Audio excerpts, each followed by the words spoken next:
Песни о любви к родине и родному языку, стихи ученики 1-й и 2-й школ районного центра демонстрировали со сцены знание татарского языка.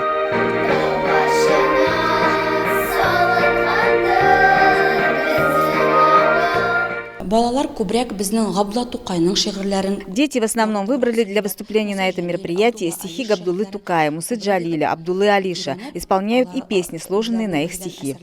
Участие приняли ученики с 1 по 11 классы, при этом выступали со сцены и русскоязычные дети.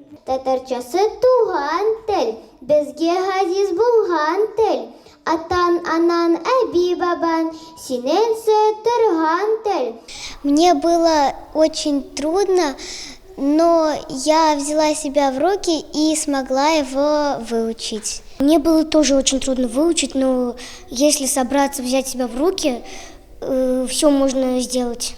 День родного языка был провозглашен Генеральной конференцией ЮНЕСКО в ноябре 1999 года и отмечается с 2000 года ежегодно в целях поощрения языкового и культурного разнообразия и многоязычия.